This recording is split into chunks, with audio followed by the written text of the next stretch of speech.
말씀은 어떻게 해야 재림을 준비하는 건가요? 라는 제목으로 어떻게 해야 재림을 준비하는 건가요? 라는 제목으로 말씀을 드리겠습니다. 도대체 어떻게 해야 재림을 준비할까요? 여기 리비언 헤럴드 1904년 11월 24일 보면요, 마지막이 가까울수록 더욱더 증가될 환난의 때가 매우 가까이 다가오고 있다. 지금은 낭비할 시간이 없다. 세상은 전쟁의 정신에 휩싸여 있다. 다니엘 11장의 예언들은 거의 다 성취되고 있다 그랬습니다. 정말 세상은 전쟁의 정신에 휩싸여 있는 것 같습니다. 이렇게 보면은 이 세상이 지금 엉망진창입니다. 여기저기에 국가와 국가 간의 전쟁이 일어나고, 그리고 지금 중국과 대만은 언제 전쟁이 일어나도 이상하지 않을 정도로 지금 냉전이 급박하게 되고 있습니다. 그리고 새로 미국의 대통령 된 사람들은요, 남의 땅 그린란드 내가 가질 거야. 그리고 저기 파나마 운하 너희들 줘. 깡패도 이런 깡패가 없습니다. 조폭도 이렇게 하지 않습니다.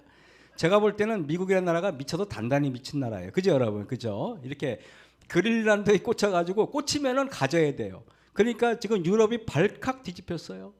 거기 미국 사람이 옛날에 다 유럽 사람이 넘어가서 된 나라 아닙니까? 그런데도 이렇게 배은망덕합니다. 자, 그래서 트럼프 대통령 장남은 아예 그린란드에 비행기 타고 가가지고 거기 딱 방문했어요. 자기 땅처럼. 그래서 그린란드 무력으로도 내가 뺏겠다 이렇게 트럼프가 외쳤어요. 미쳐도 단단히 미쳤어요. 그리고 트럼프 파나마 운하 내놔라 이렇게 돼요. 그리고 정말 이렇게 되는 시점에 우리가 살고 있습니다.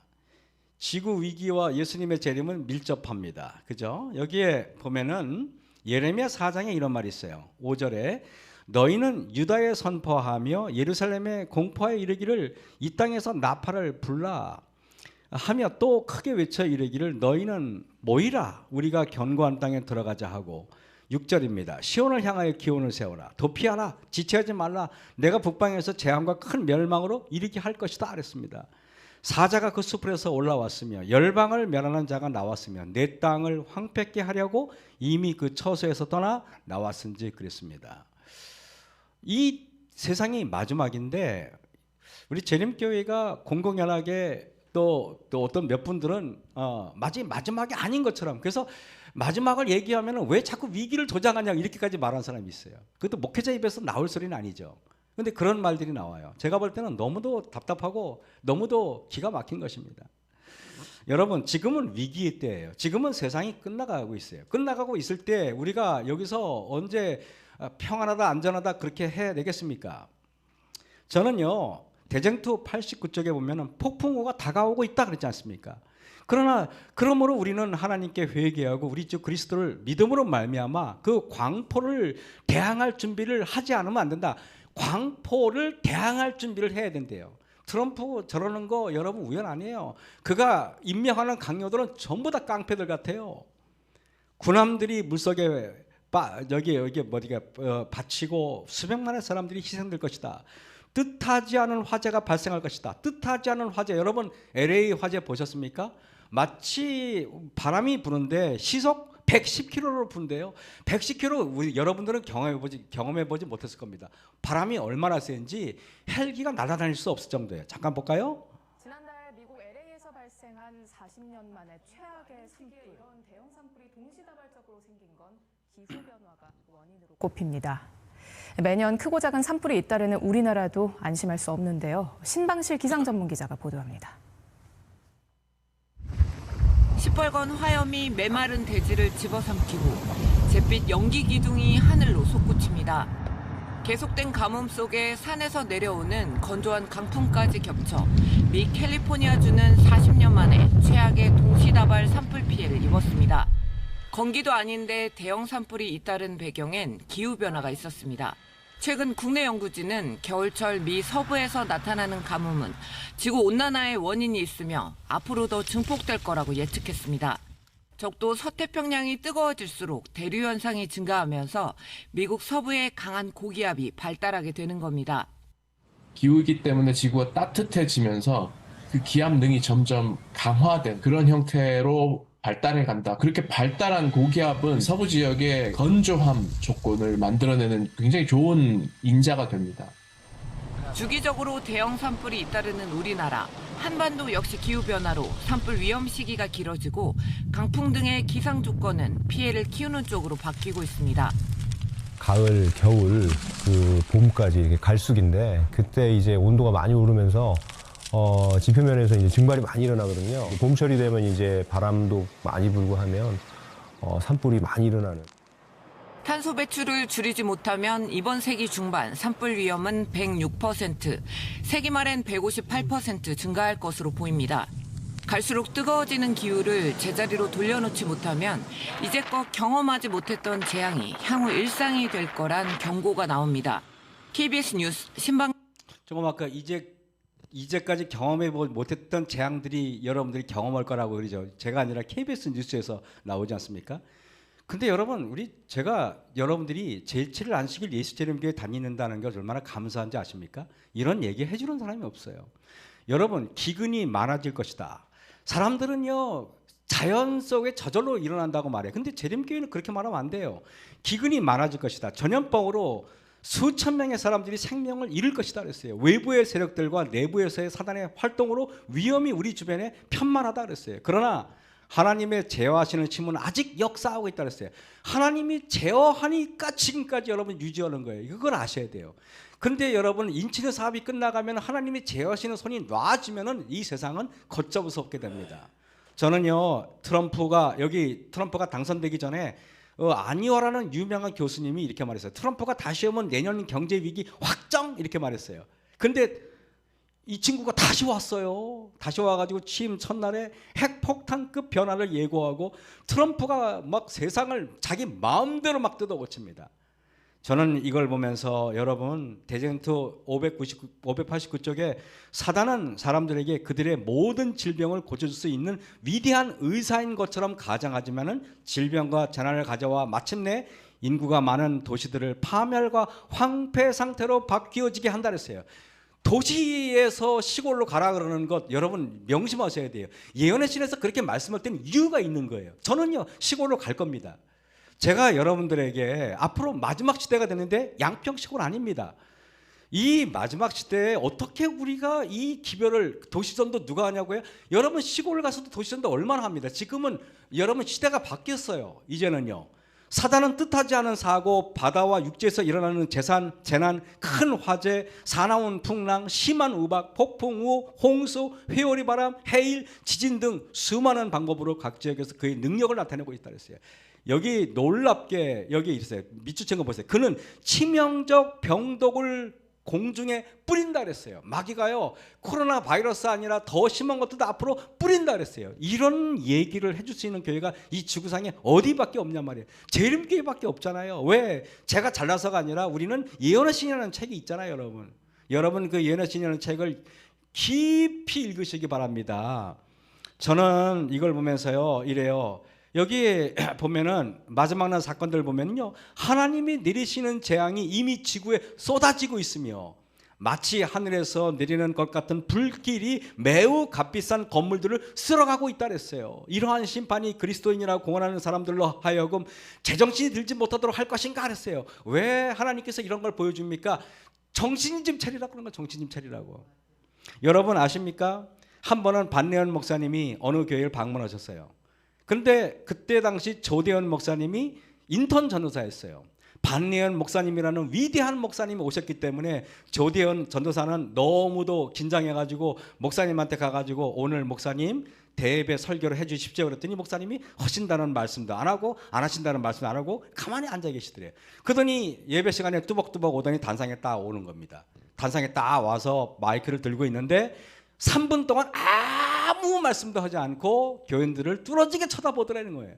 그러더니 3분이 지난 다음에 단상을 그냥 있는 대로 꽝 치면서 무엇들 하는 거야 그러더래요. 정신 차리라고. 여러분 이걸 아십니까? 매를 맞을 수 있는 성도가 그때는 있었지만은 지금 그렇게 하면 성도가 매를 맞을 수 있는 성도가 별로 없어요. 매를 맞을 준비를 하셔야 돼요. 여러분 정말 그 말을 받아들일 수 있어야 돼요. 저는 그렇게 생각해요. 매 맞을 수 있는 건 아무나 안 해요. 옛날에는요, 학생 선생님들이 애들 잘못하면 때렸잖아요. 요즘 애들 맞을 수 있는 애들이 없어요. 그만큼 애들이 형편없어졌다는 거예요. 저는 어렸을 때 꽃갱이 자루를 맞아도 집에 가서 아버지한테 맞았다는 얘기 한 번도 안 했어요. 왜? 매 맞을 준비가 돼 있거든요. 매 맞을 준비가.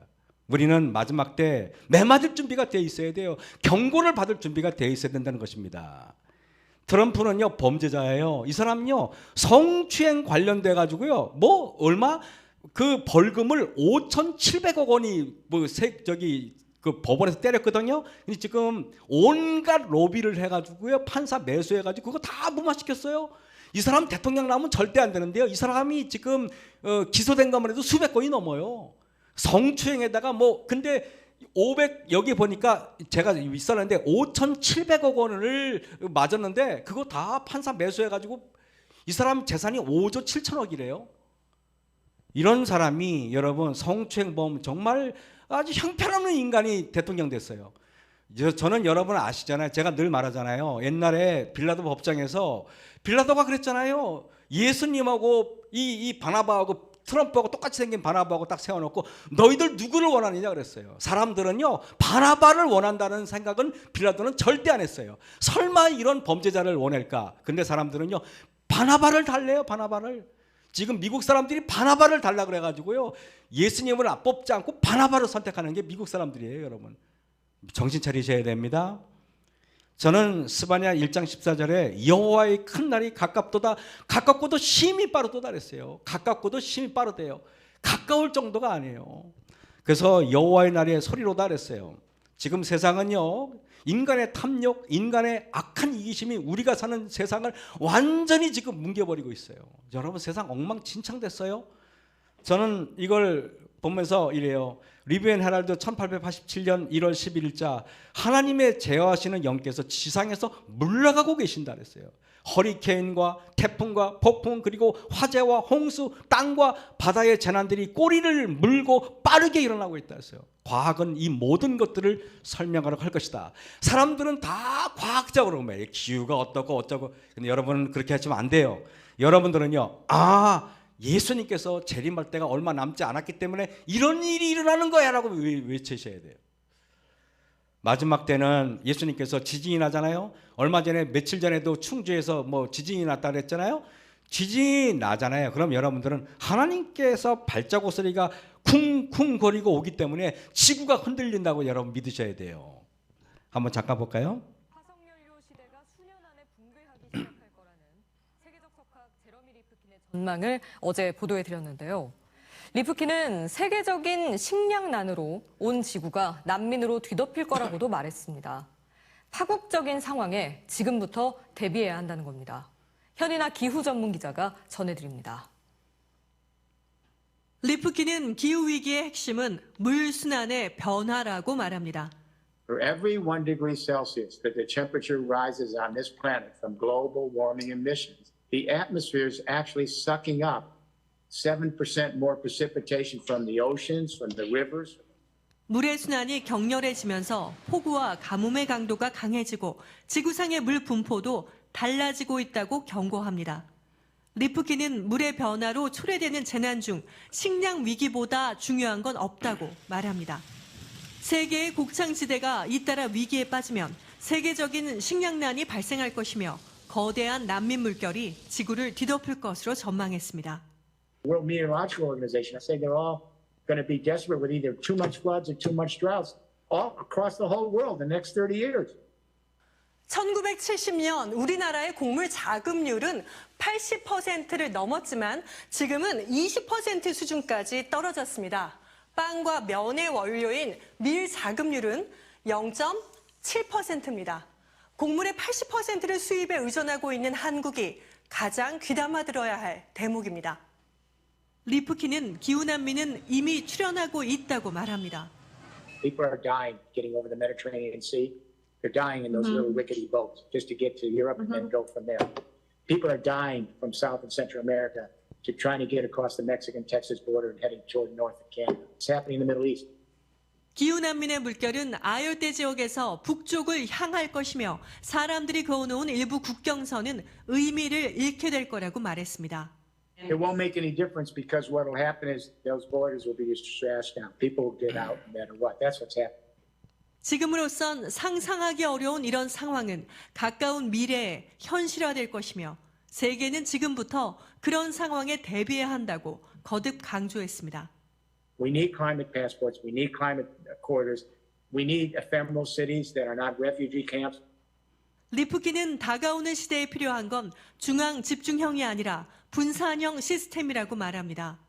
통신, 전력, 운송, 그리고 수자원 시설도 분산형으로 바꿔야 한 곳이 무너져도 다른 곳은 버틸 수 있다고 말합니다. 리프킨은 한국에서도 대규모 댐보다는 다수의 빗물 저장 시설이 더 필요할 거라고 조언했습니다.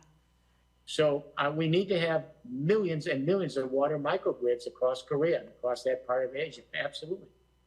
리프킨은 지금까지 우리가 의존해왔던 위기 대처 방안은 통하지 않을 거라고 말합니다. Is the playbook we're using created the crisis. It's how we relate to science. It's how we orient our relationship to nature. It's how we educate our kids. It's the kind of economic systems that we've developed. 리프킨은 자신의 주장이 공상과학 소설처럼 들린다면 아직도 기후위기의 심각성을 깨닫지 못한 거라고 말했습니다. 여러분, 우리가 재림교회의 자랑이었던 영어학원이 망하기 10년 전에 아직도 4시에 줄을 서가지고 학원에 등록 수강해야 될 때에 있었어요. 그때 여러분, 우리 연합회에서 이 영어학원이 어떻게 될까 한번 컨설팅을 딱 맡겼어요. 돈을 몇 억을 주고 컨설팅을 맡겼어요. 맡겼는데 그때 제가 또렷이 기억을 하는데 목회자 협의회 때 이 위기를 말했어요. 지금은 이렇게 영어학원이 잘 되지만 문제가 있다고 말하더라. 뭐라고 말인지 아십니까? 전문가들이 앞으로 10년 내 재림교회 영어학원은 문 닫게 될 것입니다. 정신 차리십시오. 시스템을 바꿔야 됩니다. 이렇게 얘기했어요. 근데 귀담아 듣지 않았어요. 컨설팅만 하고 책임지는 사람이 없는 거예요. 컨설팅만 하고 그것을 맡아가지고 바꿀 사람이 없는 거예요. 지금 영어학원 완전히 처참하게 무너졌어요, 여러분. 근데 저는요, 여러분에게 말씀드릴게요.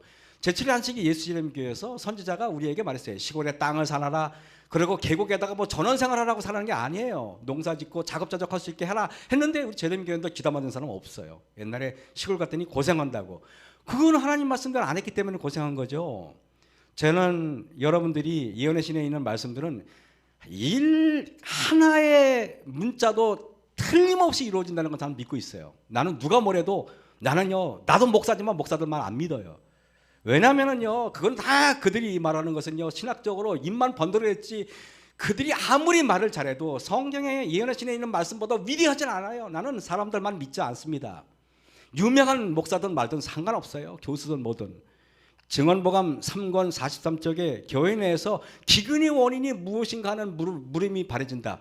우리의 마음속에서 하나님의 말씀이 사라지기 때문에 기근과 재난이 허용되는 것이라고 말하는 것이 정답이다 그랬어요. 여러분, 기근이 왜 일어납니까? 라고 말하면 여러분 뭐라고 답해야 됩니까? 하나님의 말씀이 사라지니까 기근이 오는 거예요. 재림교회가 왜 교인들이 이렇게 힘이 없고 그렇습니까? 말씀의 기근이 왔기 때문에 그러는 거예요. 교인들의 문제는 전부 다 말씀을 전하는 목사들 탓이에요. 목사들 탓. 우리가 만일 하나님의 말씀을 영혼의 양식으로 삼고 경의와 존경으로 그 말씀을 취급한다면 여러 가지로 반복되는 증언이 필요 없을 것이다 그랬어요. 정신 차려야 됩니다. 저는 뭐 사람들이 나한테 뭐라고 말하는 거 관심 없어요. 사람들의 평가와 사람들의 입방아가 저의 운명을 바꾸지 않는다는 건 너무도 잘 알기 때문에 그래요. 그리고 저는요, 여러분에게 이 말씀을 드리는 거는 나중에 제가 여러분에게 책임을 물을 필요가 없어요. 왜냐하면 나는 올바른 말씀을 전했기 때문에 내가 책임질 필요 없잖아요. 제 말을 안 받아들이는 여러분이 책임이지. 저는요, 여기에 보면은요, 이런 말이 있어요. 성경 주석에 보면 사람이 그리스도의 능력과 은혜로 말미암아 하나님의 율법의 계명들을 지키기 시작하고자 한다면 그 이전에 반드시 마음속에 사랑이 있어야 한다 그랬어요. 우리가 또 신앙대로 산다 그러면 사람이 율법주의로 빠져요. 율법주의로 빠지면은요, 항상 사람이 각이 있죠. 그러면 안 된다는 겁니다. 그래서 뭐라고 말하는지 화이트부인이 사람이 여러분요, 반드시 그것이 신앙이든 원칙이든 사랑이 없는 원칙은 소용이 없다는 겁니다. 사람이 이해심이 있어야 된다는 것입니다. 어떤 사람들은 보면은 신앙한다고 그러면 뭐 굳게 결심하면 갑자기 사랑이 없어져 버려.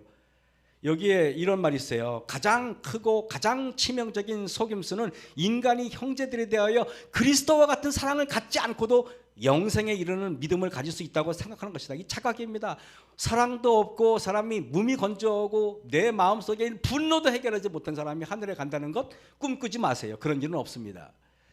저는 마지막 날 사건들 보면은 180세기 어떤 사람들은 흔들림을 받아 정로에서 이탈하였다. 대신 진리를 붙들고 그 대열 가운데 참여한 다른 사람들이 그들의 자리를 채웠다. 대열 중의 공백은 그리스도에 의하여 제11시에 온 것으로 대표되는 자들에 의해서 채워지게 될 것이다. 여러분들과 제가 정신 차리지 않으면 하나님께서는 다른 사람들로 이 자리를 채울 겁니다. 여러분, 저는요 그렇게 생각해요. 우리가 정신 차리지 않으면 정신 차린 남녀들로 이 자리를 차게 할 겁니다. 그러니 저는 이렇게 애타게 말하는 것은 저와 여러분들이 이 자리를 놓치지 않기를 원해서 제가 말하는 겁니다. 저는 진짜 마음이 요즘에 뉴스를 통하고 예언의 신을 볼 때마다 가슴이 답답하고 마음이 막 답답해서 견딜 수가 없어요. 진짜예요. 제가 이렇게 설교하는 이유는 일주일 동안 답답함을 느꼈기 때문에 여러분에게 이 말을 드리는 거 아니겠습니까? 올바른 품성을 형성하기 위해 구원을 얻기 위해 그분의 율법을 순종하려고 노력함으로써 하나님을 섬기노라고 공언한 자들이 있다. 여기까지 하면 잘못된 거예요. 이러면 큰일 납니다. 그들의 마음은 그리스도에 대한 깊은 사랑을 깨닫지 못하고, 근데 여러분 처음에는 올바로 신학하려고 그러면은 구원을 얻기 위해 그분의 율법을 지키려고 노력을 해. 근데 사람이 각이죠. 뭔가 여유가 없어. 뭔가 그 사람들을 판단하려고 그래. 그러면 안 된다는 것입니다. 그들의 마음은 그리스도에 대한 깊은 사랑을 깨닫지 못하고 하나님께서 그들에게 천국에 들어가기 위한 조건으로 그들에게 요구하는 것처럼 그리스도인 생활의 의무들을 이행하려고 노력한다. 그러한 종교는 아무 가치가 없대요. 그러한 종교는. 여러분들이 어떤 신앙이 여유가 있는가? 여러분들이 죽을 죄를 져도 그 장로님 앞에 가면은 위로를 받을 수 있는 장로님이 되셔야 돼요. 여러분들이 정말 형편없는 그런 행동을 해도 너그럽게 봐줄 수 있는 여유로운 사람이 되어야 된다 이 말입니다. 여러분, 우리들은 항상 우리들이 무엇을 해야 한다고 생각한다. 물론 우리들이 해야 할 일이 있다. 그러나 그분께서는 그분 없이는 우리들이 아무것도 할 수 없다고 말씀하고 계신다. 그런데도 우리들은 자주 우리들의 결점들과 죄들과 나쁜 습관들에 대하여 정면으로 투쟁하려고 노력해요. 우리가 무슨 수로 정면으로 투쟁합니까? 죄를 한 번도 이겨보지 못했잖아요. 주님께서는 우리들이 그렇게 노력할 수 있지만 그것이 우리를 도와주지 못할 것이라고 말씀하십니다. 그래서 결과적으로는 여러분 개인적으로 느끼십니다. 여러분의 마음이 냉랭하거든, 여러분의 마음이 투쟁할 능력이 없거든, 그리스도가 없기 때문에 그렇다고 느끼고 마음속에 예수님을 간절히 원하세요. 마음속에 예수님을 원하는 방법은 하나밖에 없어요. 말씀을 가까이 하는 것밖에 없어요. 말씀을 펼치시고 주님 앞에 기도하는 겁니다. 기도가 뭔지를 누가 말하면 저는 이렇게 말할게요. 기도란 여러분들이 어떤 것을 얻어내기 위한 방법이 아니라 기도란 여러분의 뜻을 포기하고 하나님의 뜻을 내가 받아들이겠다는 결심이 기도예요. 여러분 명심하세요. 기도라는 어떤 것을 얻어내기 위한 쟁투가 아니에요. 기도란 내 뜻을 포기하고 주님의 뜻으로 가는 거예요. 기도란 내가 양보하기 위해서 하는 거예요. 기도란 내가 희생하기 위해서 하는 거예요.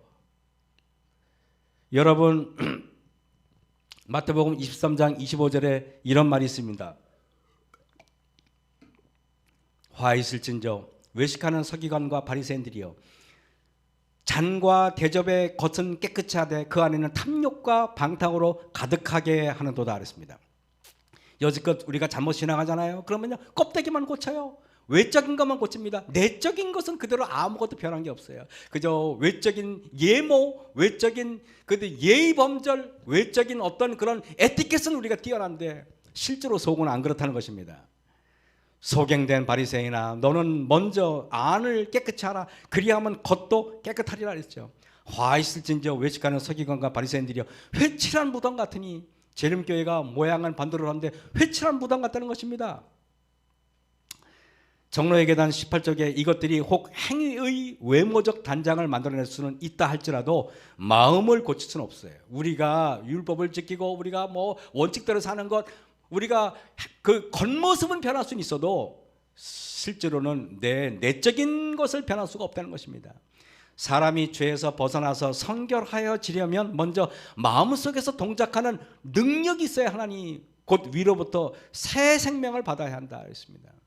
그래서 여러분들 무슨 말이냐면 간단합니다. 내가 2%가 부족하다고 생각하시면 여러분들은 잘못된 거예요.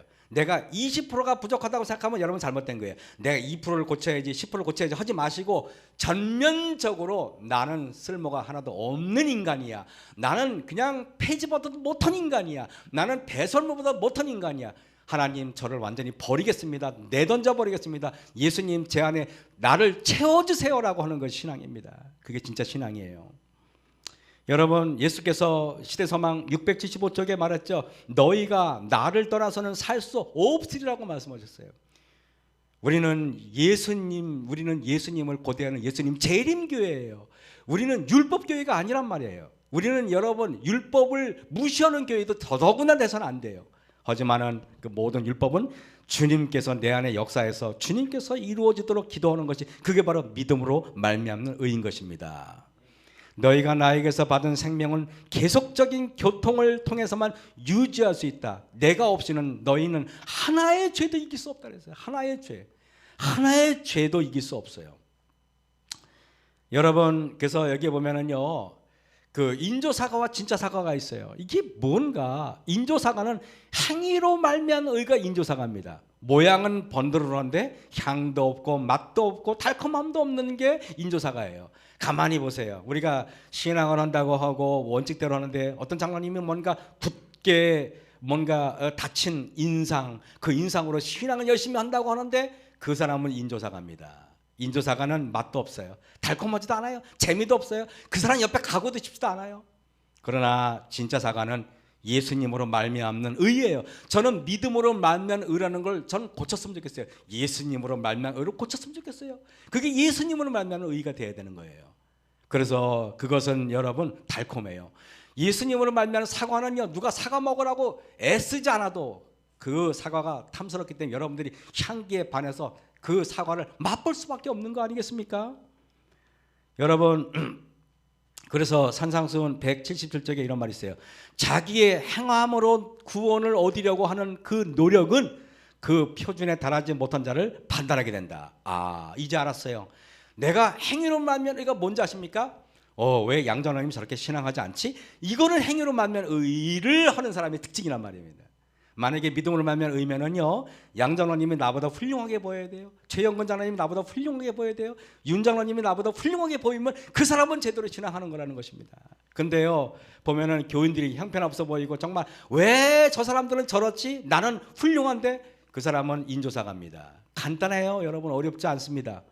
그래서 자신이 만든 의는 모양은 그럴듯하지만은 아무 향기가 없어요. 향기가 없는 신앙, 가짜 신앙인데 우리는 느끼잖아요. 누구나 가짜인지 아니지. 모양은 반듯한 거. 자신이 만든 의인은 스스로 뿜어져 나오는 향기가 없으므로 자신의 입을 통해서 자랑하는 겁니다.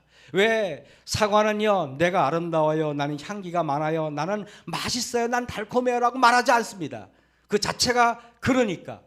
근데 그렇지 않으니까요 맨날 인조사과는요 달콤한 것처럼 자기를 포장해야 돼. 그래서 말하는 것도 입으로 나 의로워요, 나 착해요, 저 사람들 왜 그런지 모르겠어요.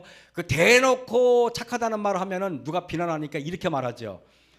저 사람은 저렇게 신앙하면 안 되는데. 그거는 왜냐하면 자기 의를 뽐내는 다른 방편인 것입니다. 사람들은 그렇게 하죠. 이게 왜 잠깐만요. 이게 어디까지 갔어? 예. 여러분 진짜 사과는 사람들이 맛보고 깨달아야 합니다. 진짜 사과는 사람들에게 향기도 주고 달콤함도 주고 그리고 건강과 기쁨과 생명을 줍니다.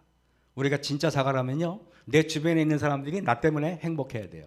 내가 진짜 사과라면은요 나의 어떤 감정을 그냥 소통하는 그냥 나의 도구로 쓰지 않고 뭔가 유익을 주는 사람이 되어야 된다는 것입니다. 나의 신앙은 다른 사람에게 기쁨을 주고 있는가? 생명을 주는가? 아니면 고통을 주는가? 아니면 사람들에게 나를 통해서 오히려 정말 박탈감을 주는가? 한번 생각해 볼 필요가 있는 것입니다.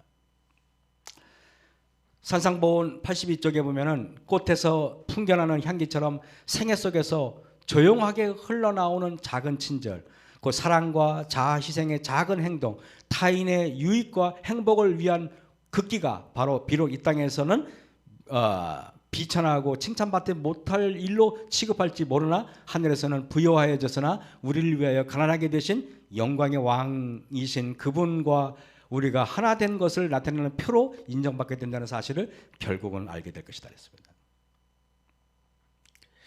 여러분, 그는 저들의 영원한 빛이시요. 그가 누굽니까? 우리 주님이죠.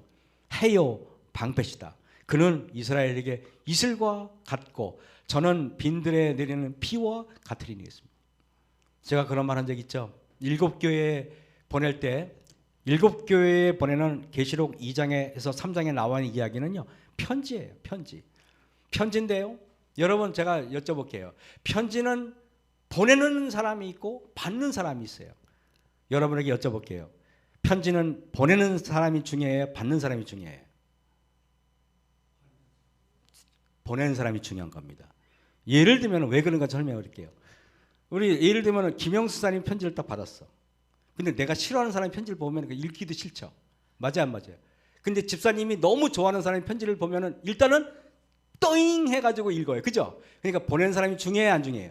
중요해요. 그래서 편지에 계시록 2장에 3장에 나와 있는 7교회에 보내는 편지는 발신자가 중요한 거예요. 그 발신자를 예수님께서 해요. 나는 이러하니 쓰잖아요. 그죠? 그때 보니까 예수님이 어두운 교회는 내가 빛이라 그랬고 또 생명이 앞으로 이제 뭡니까 정말 종교 재판에 사형을 당해야 될 사람한테는 예수님이 부활의 주라고 말했고 또 떡이 없는 사람은 예수님 내가 떡이다고 말했어요. 여러분들은 예수님께서 여러분들이 결핍을 말씀해야 예수님께서 여러분을 채워주는 거예요. 결핍을 말하지 않고 여러분의 풍요를 말하려고 그러니까 하나님께서 여러분을 채워주지 않는 거예요. 여러분 명심하십시오. 여러분 앞에 무릎 꿇고 주님 앞에 기도하면요. 여러분의 결핍을 말씀하십시오. 내가 뭐가 부족하고 내가 뭐가 힘들고 내가 뭐가 어렵고 내가 뭐가 부족한지를 말씀하시기 바랍니다. 저는 보면서 어린아이가 무슨 염려나 자기심으로 저희의 키를 조금이라도 늘릴 수 없는 것이다. 이와 같이 그대들도 그대들의 염려나 노력으로 말미암아 영적으로 자라날 수 없대요. 초목이나 어린아이는 저희의 주위에 있는 것들에게서 저희의 생명을 위하여 공급하는 것들, 공기, 햇빛, 영양으로 말미암아 자라나는 것이다. 영적인 자양분은 그리스도밖에 없다는 사실을 저와 여러분은 명심할 필요가 있어요. 영적인 자양분은 우리 예수님밖에 없어요. 자신의 성장에 대한 걱정은 접어두십시오 그랬어요. 내가 변화됐는지 내가 신앙이 제대로 됐는지 걱정하지 말라는 것입니다. 그냥 여러분들이 식물이 내가 걱정함으로 키가 큽니까? 그냥 식물은 수분을 흡수하고 공기 좋은 햇빛을 흡수하고 그리고 거름을 흡수하면 되는 거예요. 여러분이 잘할 수 있는 방법은 간단해요. 예수님의 말씀을 흡수하고 예수님께서 말씀하신 여러 의무들을 흡수하고 예수님께서 또 소통하기 위해서 기도하고 무릎 꿇음으로써 그분과 교통하면은 여러분은 잘하지 말래도 잘하게 돼 있어요. 은혜 안에서 성장하지 못한다고 초조해하지만 말고 눈앞에 있는 의무를 다 하십시오 그랬어요. 가장 간단한 것부터 하라는 거, 가장 간단한 것부터. 영혼에 대한 마음의 부담을 느끼고 할 수 있는 모든 방법을 동원해 잃어버린 자를 찾아 구하십시오. 지난주에 우리 박도환 장로님과 대화 중에 오늘 선교부 순서를 쓴다는 걸 제가 알았기 때문에 이 말씀을 제가 준비한 것입니다. 목사는 선교부에서 하는 것을 말씀으로 지원해 줄 의무가 있죠. 여러분 그분의 선하심, 자비, 의로움에 대하여 이야기하십시오. 이게 선교의 가장 중요한 방법인 것입니다. 우리는 우리 자신을 중심으로 삼지 말고 구원을 얻을까 못 얻을까에 대하여 염려와 걱정을 하지 말 것이다. 이러한 염려는 사람을 우리 힘의 근원 되시는 자에게서 떠나게 한다 그랬어요. 그래서 여러분들이 예수님에 대해서 더 많이 이야기하시고 예수님에 대해서 더 많이 이야기하려면 평소에 예수님과 더 많이 교제하셔야 돼요. 아침에 이렇게 작업을 할 때 아침에 찬양을 들어요. 아침에 이렇게 찬양을 들으면은 찬미가를 한 수십 곡을 듣는 것 같아요. 근데 여러분 그거 아십니까? 찬미가를 듣고 있으면은 찬미가가 놀라운 기도가 된다는 것. 그 가사 하나하나를 음미하잖아요. 가끔 제가 이 찬미를 볼 때 은혜라는 찬미 있잖아요. 은혜라는 찬미. 내가 나된 것은 내가 나된 것이 아니라 그랬잖아요. 그죠? 그 찬미를 들을 때마다 가슴에 얼마나 감동이 밀려오고 얼마나 감사가 밀려오는지 찬양을 들을 때마다 너무 행복한 거예요. 그 가사 하나하나가 나에게는 너무도 훌륭한 기도가 되는 거예요. 나도 모르게 몇십 분, 1시간 듣고 있으면 1시간 동안 기도하고 있더라, 기도하고. 그래서 누가 그래요? 찬양은 곡조 딸린 기도다. 이렇게 말하죠.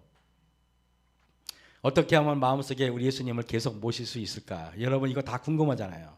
신실한 마음으로 시대소망의 442쪽에 그분의 말씀을 순종하는 곳에 그리스도께서 거하시는 것이다 그랬어요.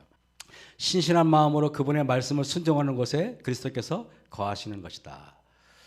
신실한 마음. 오늘 세심 그래가지고 세 가지 심 있죠, 그죠? 열심, 나중에 뭐예요? 진심, 그죠? 진심이 다른 말로 신실한 마음이겠죠. 신실한 마음으로 그분의 말씀을 순종하는 것에 그리스도께서 거하시는 것이다 그랬습니다. 여러분 그리스도의 말씀은 영이요 생명이다 그랬어요. 말씀을 받아들임으로 그들은 포도나무의 생명을 받는다. 놀랍게 하나님의 말씀은 살아있고 운동력이 있어 좌우에 나선 어떤 검보다도 예리하다 그랬죠. 말씀은 여러분 능력이 있어요. 말씀은 여러분의 자양분이에요. 말씀은 여러분의 걱정보다도 월등히 우수합니다. 그래서 여러분에게 정말 이렇게 있죠. 에녹이 하나님과 동행한 것은 주께서 하신 모든 말씀이 꼭 그대로 될 것이라는 것을 믿고 구하며 예수를 바라보는 가운데 한 것이었다. 그는 하나님의 모든 말씀을 순종함으로 하나님의 곁에 계속 있었다. 여러분 신물기원 424쪽에 이기심이 죽었을 때, 으뜸이 되고자 분쟁이 사라졌을 때, 감사의 정신이 마음에 가득 차고 사랑이 생애를 향기롭게 하는 때, 오직 그런 때에만 그리스도께서 우리 안에 거하시고 그랬습니다. 제가요 시중에 떠드는 믿음으로 말미암아 이거 어쩌고저쩌고 하는 책들 저는 잘 안 봐요. 왜? 예언의 신보다 훌륭한 믿음으로 말미암는 책이 없더라고요. 저의 인생에 그랬어요. 제가 한번 그랬잖아요. 우리 뒤에 계신 우리 김영봉 우리 집사님께서 사실은 옛날 동종연합회 출판 그 전도부 차장님으로 동종연합회에서 오랫동안 사역을 하셨는데 한 번은 제가 우리 마석교회에서 어떻게 했냐면은 성도들에게 그랬어요. 여러분 예언의 신에 대한 중요성을 얘기하고 그 예언의 신을 모두 사라 그랬어요. 여러분 사라고 그러면 말이 안 통하니까 아예 출판 전도부 임원들을 다 오게 하겠다. 동종연합회 출판 전도부를 아예 그냥 마석교를 초청해가지고 책을 쫙 펼쳐놓고 성도들에게 이렇게 설교했어요. 여러분 그 일주일 전에 제가 뭐라고 설교했냐면은 예언의 신을 사기 위해서 아파트를 담보로 대출을 받아서 오라 그랬어요. 예언의 신 살려면 비싸니까. 있잖아요. 그래가지고 성도들한테 그렇게 미리 광고해놓고 책을 출판 전도부 우리 그 임원들한테 책을 많이 갖고 오라 그랬어요. 그때 700만 원어치 이상을 팔았어요. 그 책을. 왜? 예언의 신이 중요하니까. 정말입니다. 그래가지고 제가 그 동종연합회에서 목회할 때 그 남원제 교회에 있을 때 예언의 신 제일 많이 팔았다고 한번 상 받았고 그리고 마석교회 담임할 때 예언의 신 제일 많이 판매했다고 제가 상 받았어요. 목사가 말씀으로 성도들에게 주기보다는 어떤 것을 줄지 선물을 줄지 하나님의 말씀은 선물이잖아요. 그보다 더 귀한 것이 어디 있겠습니까? 여러분 자아가 사라질 때 그리스도께서는 인간 안에 살게 된다 그랬습니다. 내가 너무 강하니까 예수님이 못 들어오는 거예요. 예수님을 머무르게 하려면 내 자신의 생각들을 버리셔야 돼요. 그래서 내가 마음에 들지 않더라도 뭔가 내 이 예수님께서 거하시기 위해서 내가 자아를 버리기 위해서 하나님께서 훈련하는가 보다 해서 여러분들은 그냥 받아들이셔야 돼요. 여러분이 이렇잖아요. 나에게 우상이 어디 있습니까? 라고 물어보잖아요. 여러분이 버려야 될 우상이 뭔지 아십니까? 설교를 듣다가 듣기 싫은 부분이 여러분이 버려야 될 우상이라는 것입니다. 가령 예를 들면은요. 예를 들면 허영심이 많은 사람한테는 허영심 버리라고 설교할 때 허영심이 뭐 가슴에 턱 얹으면은 그 사람은 그게 우상이에요. 그 예수님 그것 때문에 예수님 못 들어오는 거예요. 용서라 그러는데 어저께 지난주에 싸웠어요. 근데 용서라는 설교가 딱 들어왔을 때 듣기 거북해. 그 설교가 바로 여러분들이 우상을 정면으로 치는 거예요. 고린도전서 15장 31절에 그랬죠. 사도 바울이 이런 말했어요. 형제들아, 내가 그리스도 예수 우리 주 안에서 가진 바 너희에게 대한 나의 자랑을 두고 단언하노니 나는 날마다 죽노라. 저와 여러분의 자랑이 죽는 것이 자랑이었으면 좋겠어요. 그래서 여러분 시간이 많이 지났으니까요. 뭐 이걸 다 한다는 게 그죠? 한번 보세요. 여기 목사에게 보내는 건면 182쪽에 이런 말이 있어요. 하나님의 진노의 폭풍이 몰려오고 있는데 하나님의 사랑 안에 있는 진리로 말미암아 성화된 사람들만이 이 위기에 설 수 있을 것이다 그랬어요. 그들은 멸망이 지나가 버릴 때까지 하나님 안에서 그리스도와 함께 숨김을 받을 것이다 그랬습니다. 잠깐 볼까요? 세계적인 관광지로 꼽히는 그리스의 산토리니 섬이 이젠 지진섬으로까지 불리고 있죠. 가장 아름다운 지난달 섬이잖아요. 26일부터 이어진 지진만 6,000건, 5분마다 땅이 흔들린다고 할 정도입니다. 결국 그리스 정부가 비상사태를 선포했습니다. 지금이 2월 7일인데 무려 3월 3일까지 말입니다. 김문영 기자가 보도합니다. 푸른 지붕과 흰 벽으로 지어진 집들의 풍광으로 잘 알려진 그리스의 관광명소 산토리니 섬. 신혼여행객 등 관광객들로 활기찼던 거리가 비었고 상점과 모든 학교의 문이 닫혔습니다. 최근 거의 매일 발생한 지진에 불안해하며 집 밖에 텐트를 치고 지냈던 주민들이 배편과 항공편으로 대탈출해 거리가 빈 모습입니다. Σε φάση περίεργη, σοκ, αλλά εντάξει, είναι λίγο επικίνδυνα τα πράγματα. Βέβαια, αφού κάθε 5 λεπτά κουνιόμαστε. Μας ειδοποίησαν 3 φορές με το... 저는 여러분에게 지금 산토리니 하면은 세상에서 가장 관광지로 유명한 데예요. 인구 2만밖에 안 되는데요. 1년에 몇천 명씩 다녀가는 곳이래요. 그런데 그 섬이 지금 전부 다 사람 다 빠져나오고 있어요. 여러분 이런 시대가 지금 다가오고 있다는 것은 놀라운 일 아니겠습니까? 여기 교회 증언 5권 135쪽에 하나님의 깊은 사랑만이 우리에게 박두한 시간에서 영혼을 지탱해 줄 것이다. 저는 이건 제가 이거 의도한 건 아닙니다. 박두한 장로님 그죠? 박두했어요, 그죠? 그래서 여기 보면은 우리는 왜 깨어 기도해야 할 필요가 있는가요? 심각하게 설교해야 되는데 이거 좀 우리 장로님 성함이 똑같아가지고 그래서 제가 여러분에게 여러 말이 필요 없고요. 제가 이렇게 할게요. 이것만 하고 마칠게요. 리비안 헤럴드 1892년 3월 22일 날 우리의 품성을 변화시키도록 하기 위하여 이것이 오늘날 우리가 필요로 하는 변화이다. 우리는 참으로 진지한 마음을 가지고 내가 구원을 받기 위하여 무엇을 해야 할 것인가를 물어보아야 한다. 우리는 하늘을 향하여 어떤 계단을 밟아야 할 것인가를 꼭 알아야 한다. 이것이 예수님의 재림의 때에 우리가 준비할 말씀이라고 저는 생각합니다. 아무쪼록 우리 옥천교회 모든 성도님들이 한 분도 나고자 되지 않고 몽땅 우리가 손잡고 하늘에 가는 거룩한 하늘 신민이 되길 바라면서 말씀을 마치겠습니다. 감사합니다.